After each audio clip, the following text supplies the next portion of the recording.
Between the handout that I gave you guys last week that we've been working on and the homeworks that we've been, that were due on Sunday and plus whatever else that we might still kind of be picking away at, I'm sure we have some questions. So let's take a little bit of time to do that. Bianca? I just have a question. Are we gonna have like a more class time to work on this or no? Like with our groups? The homework 7, Or like the whole unit? that packet that I gave you? Yes. I mean, not specifically, but maybe. Okay, just wondering. It might be one of those things like on Wednesday we just take some questions and give people time to work on their review or their packet or whatever, and you just kind of show me your packet by the end of the hour kind of thing. Okay. Does that seem Yes. doable? That might be a reasonable plan for Wednesday and give everybody a chance to ask some individual one-on-one typey questions and that kind of stuff.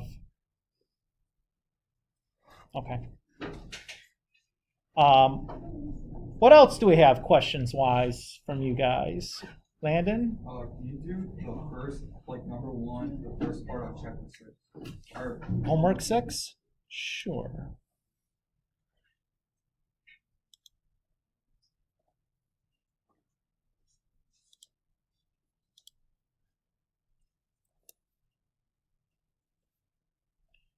Okay. So here we're asked to factor this completely and kind of show all our steps. So I know right away by looking at the degree, this has 5 solutions, or at most 5 factors. And then using that RRT, I know those possible rational factors are just the factors of 8 divided by the factors of 1. The factors of 1 don't really matter because if you divide anything by 1, it just itself. And then I'm going to go to the graph and take a look and see what's going on there.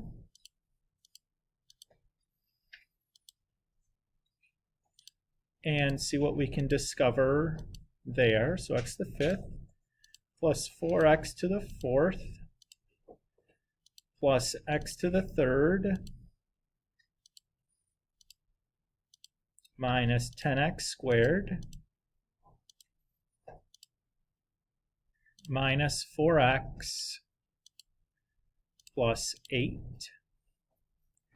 And then I'm going to set my window from -8 to +8 because those are the biggest and smallest values on my RRT list. And I usually keep my y min and y max at -3 and +3 unless I really need to get a better look at something. Okay, so I see 2 x-intercepts, one happening at -2 and another happening at +1.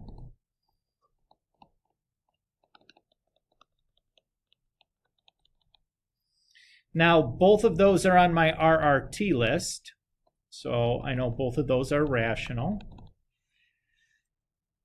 And even better, it looks like -2 is a bend and +1 is a bounce. Do you agree with that? Okay. Bend, bounce. So if I make a table of possible solution sets, the bends can happen at least 3 times. The bounces at least 2 times. The total is 5. I already have 5 right there, so that leaves me no room for anything else, and that's the only possible solution set that I can get.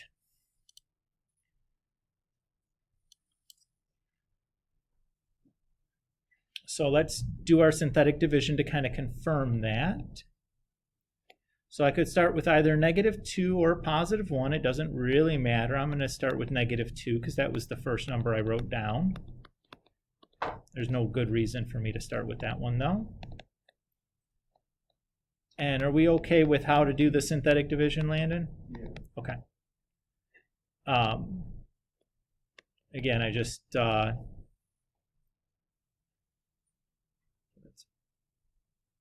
positive 8. Don't want to make any assumptions. Now, negative 2 can be used 3 times, so I'm not going to even bother to stop and look at what I got. Too hard to go. That's got 5 terms on it. There's no reason not to keep going.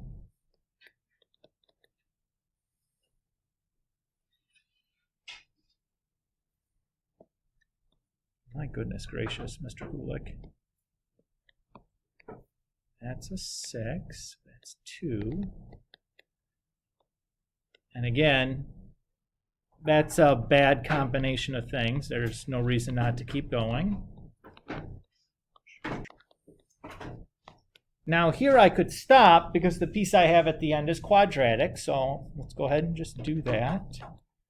So I have x plus 2 that happens 3 times. And then an x squared minus 2x plus 1. And that x squared minus 2x plus 1 is something that looks pretty factorable. In fact, it looks like a chapter 4 problem. So multiplies to give me positive 1 and adds to give me negative 2. Well, that's negative 1 and negative 1. So there is my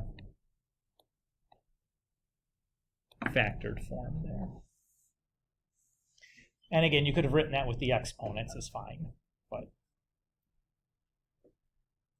I wrote it all out this time. Does that feel okay? Yeah.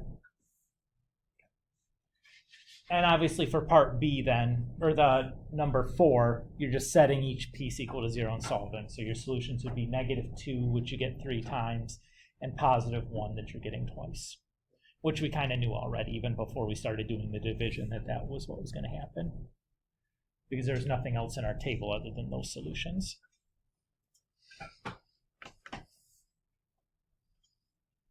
Cool. What else do you guys want to do today?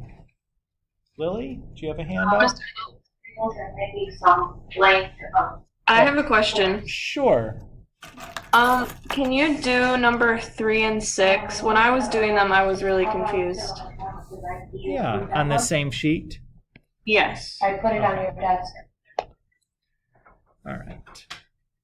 So 3, again. Lily, I'll come back and get you next, okay? Don't let me forget about you, though, okay? Thank you. So there's 8 solutions, because the degree is 8.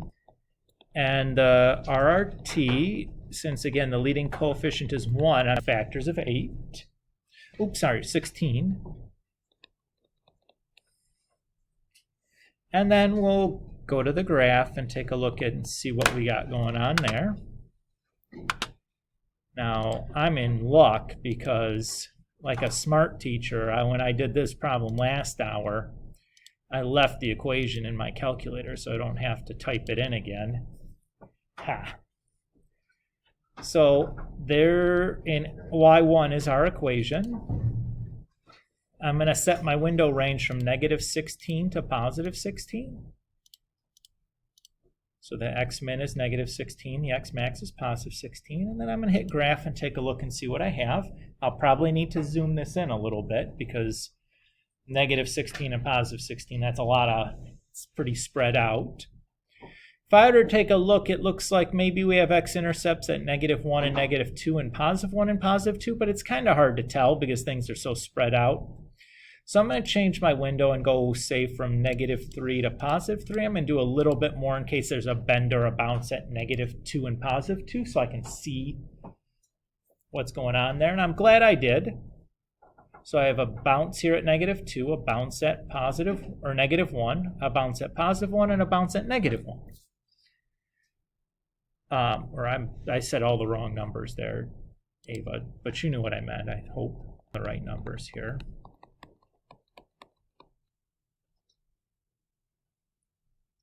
So if I look, these are all on my RRT list, and they were all bounces. Is that okay with you so far, Ava?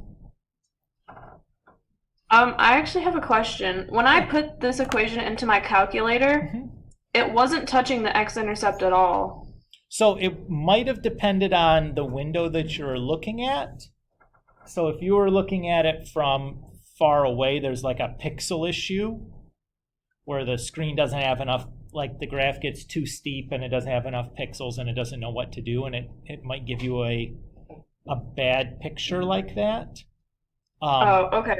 So that is possible, especially if you have one of these older versions. If you have like the color LCD screen, I think you have a lot more pixels on there, and it's less likely you got a weird picture like that.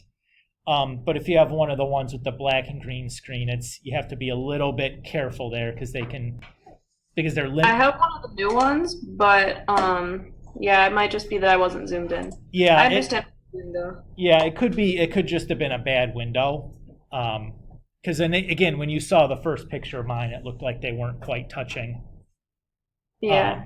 So again, like if it looks like that, it's one of those where I'd want to make real sure that it doesn't actually get there, and it's not just like an artifact of my calculator's display ability, which again is kind of like a crummy situation to be in, but like it's better than having to just guess and check them. Right. So that is certainly something that could happen though, and we have to be careful about. Okay. All right. Thank you. Yeah. Do we need to finish this one up?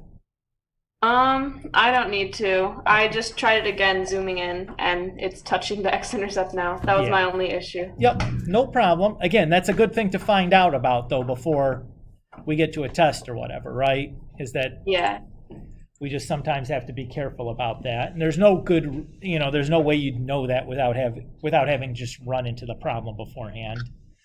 So I'm glad we saw that and kind of figured out that that's something that can happen that we have to be careful about.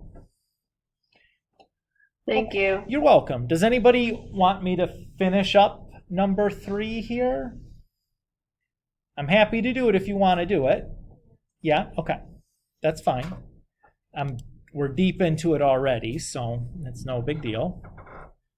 All right, so I'll make my little table here.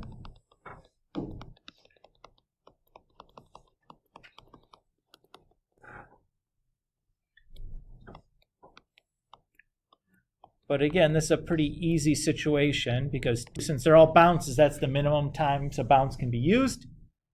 That's 8 already, so nothing else can happen. That just has to be what the solution set looks like. So I know that each one of those are going to be used twice. Confirm that. So keep in mind when I'm setting up this synthetic division, we have lots of skipped terms here. So I don't have any x to the 7th, so I needed a 0 there, or any x to the 5th, I need a 0 there, or any x to the 3rd, or any x to the 1st. So I had 4 extra zeros stuck in there in the appropriate places. Elizabeth, you good there? Okay. Nice synthetic division. And try not to make any mistakes.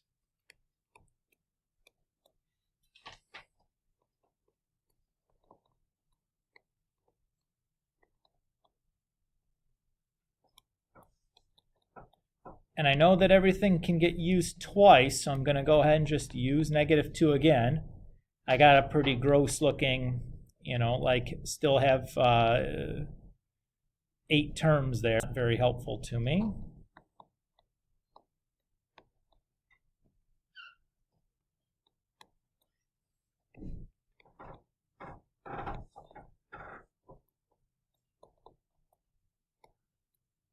Okay, so I've used -2 twice, so let's move on. I'll go to -1 now. It doesn't really matter. Typically, I should say, it doesn't matter the order that we go in. And for this problem, since there's really only one outcome and there's no imaginary things, I know the order won't matter at all.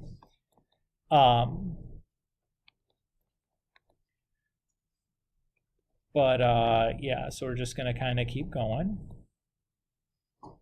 Uh-oh, what did I do? Oh, that's what I did.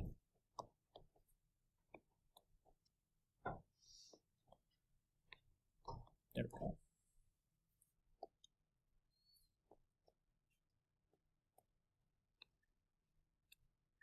And then do it again because I know it's got to work twice.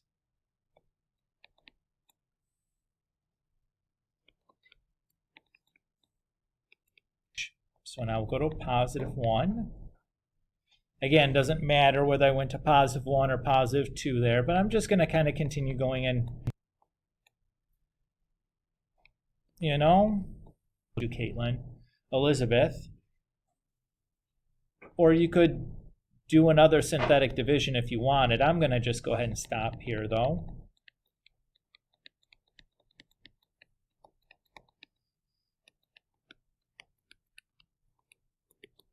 And I'll just do that final factoring piece by hand. So multiplies to give me positive 4 and adds to give me negative 4 is negative 2 and negative 2 is going to factor. We just needed to verify it with the synthetic division.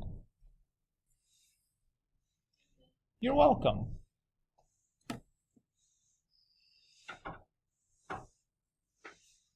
So again, if you were going to go and solve this now for like number 6, you just set each factor equal to 0 and solve. So you're going to get 8 solutions.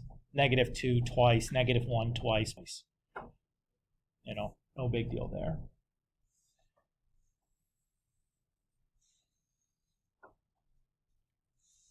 Oh, excuse me. So sleepy. What else do you guys want to talk about?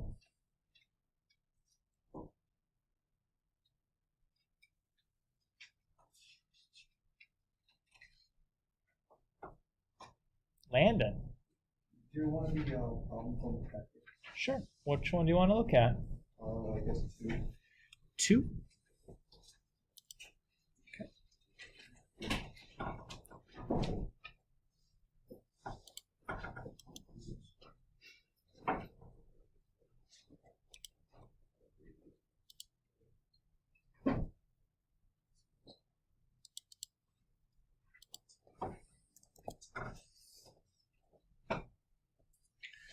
Okay. So no problem with part A, right? Probably no problem with part B also. Just going to write them in real quick. Now let's look at the graph. Again, if there's a place that we should spend or be careful on and make sure we spend good time on, it's definitely looking at the graph and making sure we get a good picture from the graph. Because there's a lot of good information that can come from this, and if we're careful and we look closely, we should be able to get a pretty good picture of what we need to do on the synthetic divisions even before we start, which is lovely. Back in my day when we had to do these problems, it was complete blind because you didn't have a graphing calculator to do this with, so you just like literally were guessing and checking, which was pretty terrible. So going into the graph, I'm going to start with negative 24 to positive 24, but I'm pretty darn sure I'm going to have to take a second zoom on that, but I don't want to miss anything. So I'm going to start there and see what I get. You can see the calculator thinking there. That's that little bar in the upper right-hand corner moving. Tells you that the calculator is trying to do something. And okay, so it looks like maybe from, I don't know, I'm going to go from like negative 7 to like 4 or 5 maybe. I'm just kind of guessing at things, you know, just wanting to get a good picture. So there's a straight at negative 3. There's a straight maybe at positive 1. Definitely a straight at 2. So closer look here at this piece. These two seem clearly going through straight. This one might be a bend though. It's hard to tell just by looking at it. I see it offset by 1 pixel. I can't tell if the calculator's just like, it's a steepness thing why it's offset by 1 pixel, or if it's actually supposed to be a bend. So I'm going to just take a little closer look. I'm going to go from 0 to 2. And I'm going to take a closer look on the y's and go from negative 1 to positive 1. And just take a close look at that one to see if it's a straight or a bend. This zoom should be enough to tell me, and that's a straight. Okay, so we had there we go. And what did we do? We did -7 to 4 something. And -3, +1, and +2 were all on my list of possible rational ones. So I know that they are all rational, right? Because they're all on the RRT list. And because they were all straights, I know they're all going to be used exactly one time.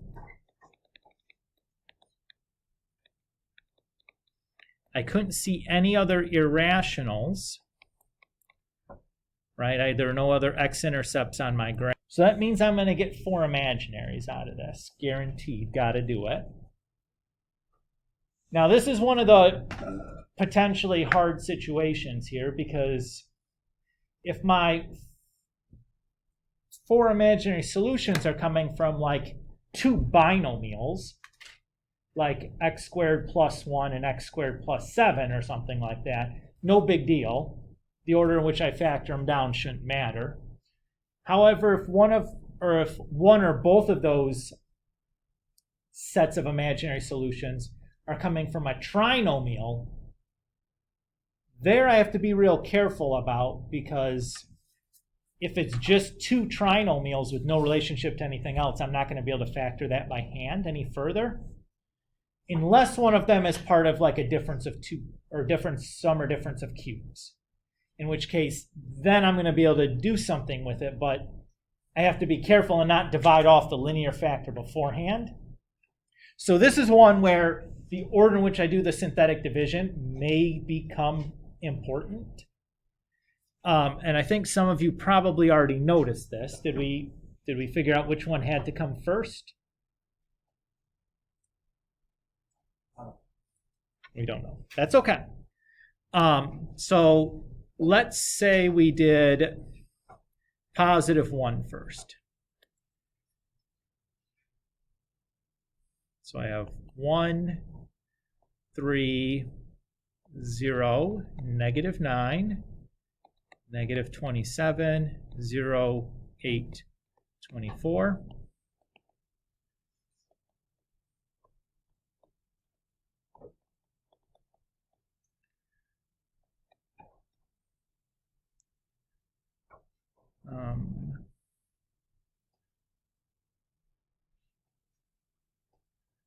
So that's -32, -32, -32, -24, -24, 0. Okay, and then maybe we'll do the 2. Okay, so that's 2, that's 6, that's 16, that's 27, that's 54, that's 44, that's 24, so that's a 0. Then I guess we'll do the -3.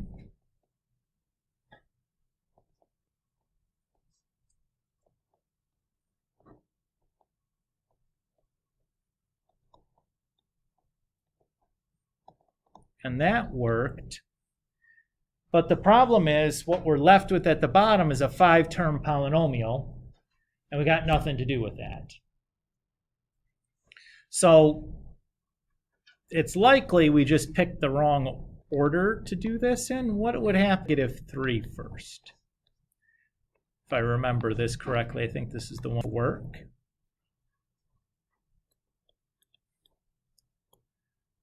So there's nothing wrong with what we did. When we got to the end, we had more stuff to do, but we couldn't do anything.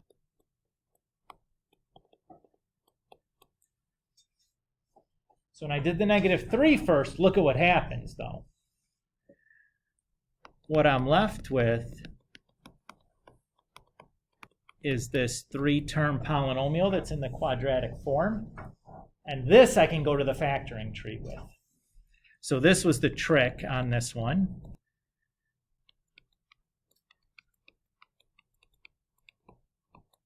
And I see that I really did have two differences of 2 cubes in here.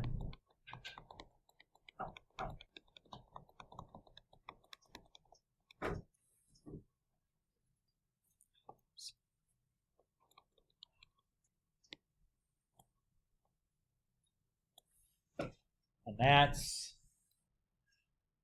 what you wanted. And if you wanted to, you could just for grins, if you multiplied those 2 polynomials together, you will get that polynomial as a result. Just as an FYI, like that's what's going on there. So, Now, yeah, go ahead. So like, is there a specific way to know that you should do -3, or is it just trial? It would have been purely trial and error. Yeah, it would have been total guess and check, which stinks, right?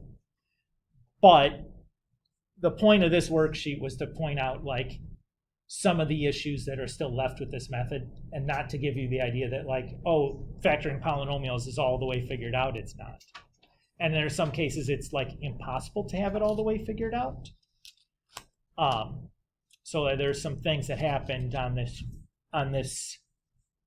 that was specifically supposed to be like, ooh, that's kind of terrible that we don't know when the order matters. Like I had kind of an idea when I looked at this that I knew the order was going to matter, but you guys wouldn't have.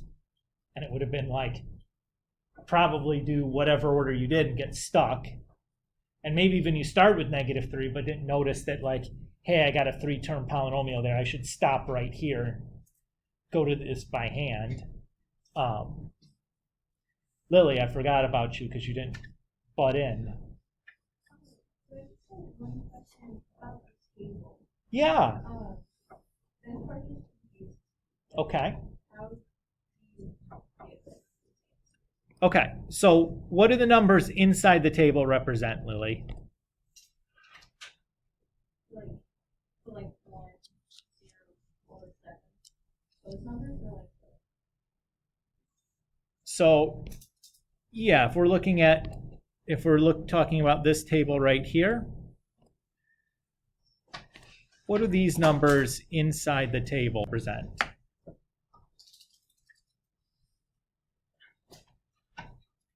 Okay, so that's part of the issue, right? So the numbers inside the table tell you how many times that solution could be used. Okay, so each row represents a possible solution set. In this case, -3 could be used once. +1 could be used once. +2 could be used once. There are no irrationals. There's 4 imaginaries, and there's 7 total solutions. Okay with that? So the pieces that we can fill out right away will kind of be these sections. The imaginary is always going to be kind of left to the end. So the total is always the same, right? That always comes from the fundamental theorem of algebra, the very first thing we did. The number for each solution that we get is going to depend on whether it was a bend, bounce, or straight. So straights are used exactly 1 time. Bends are used an odd number of times, at least 3. And bounces are used at least 2 times, an even number, at least 2. And the irrationals, the same rules apply, but they're always going to come in pairs, so we usually just kind of pool them all together. And you can tell if they're irrational or not because you're going to be able to see the x-intercepts for them. They'll show up on the graph as an x-intercept. And there won't be a corresponding value on your RRT list for those ones. So like here, -3, +1, and +2 were all on our RRT list. So we knew that those were all rational. If I had gotten like 1.7 or something, I would know that would have to be irrational because there's nothing on my RRT list that could be a decimal. Does that feel any better? Yeah. Okay. So let's just kind of do a random one here. Sound good? So I'm just going to draw a graph and give you some information. And we'll just fill out a table. So let's say the degree for this is 9. Sound good? So let's say we do this, this, this, that.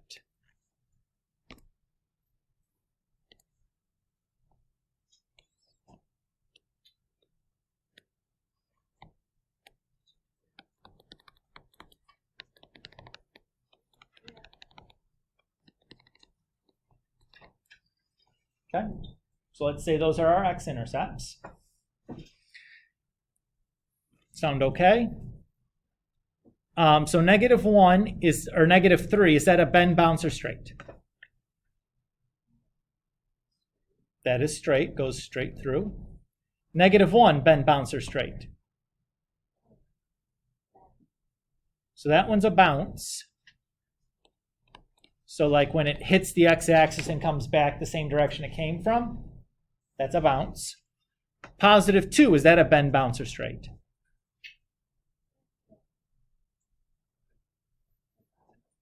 That one's the bend. So you see how it's curving one way and then it goes through and curves the other direction? That's what a bend is. And the last one is a straight. Okay there?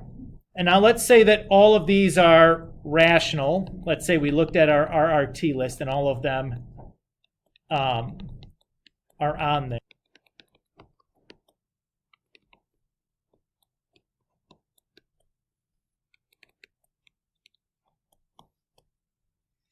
Okay, so -1 and -3 and +4 we know are only going to occur once no matter what, right? So each new row we make, these 4 things we know are all going to stay the same. Does that feel okay? Okay.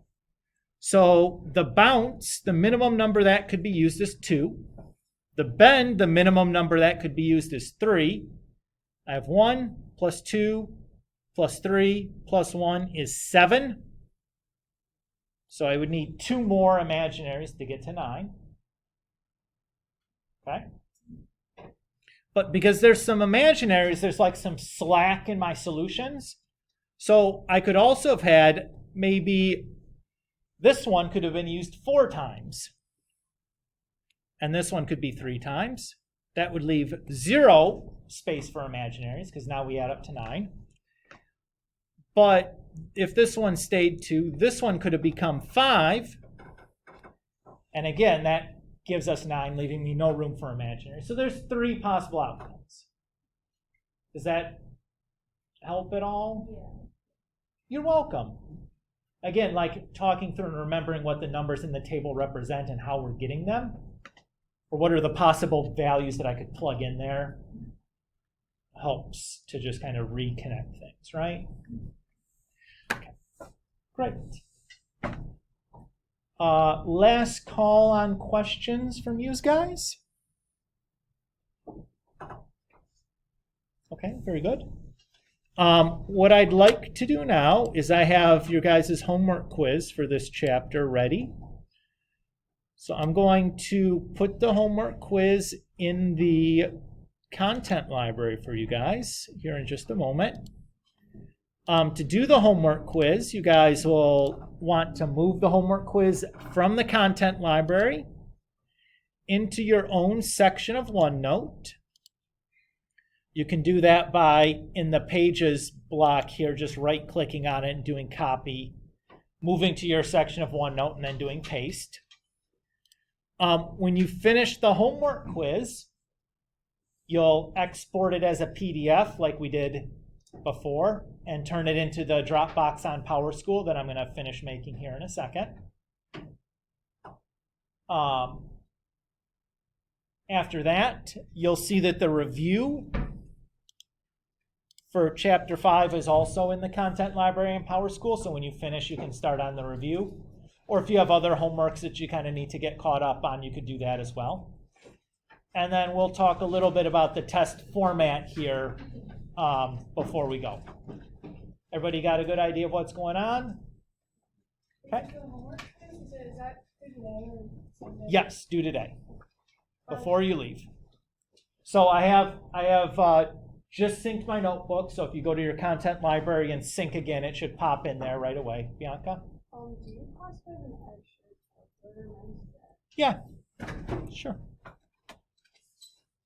I don't think you'll need it, but you can take it. We're allowed to look at our homework quiz, right? Or no? The homework quiz. Yeah, but are we like allowed to look at our previous homework or not? Sure. That's fine. Okay.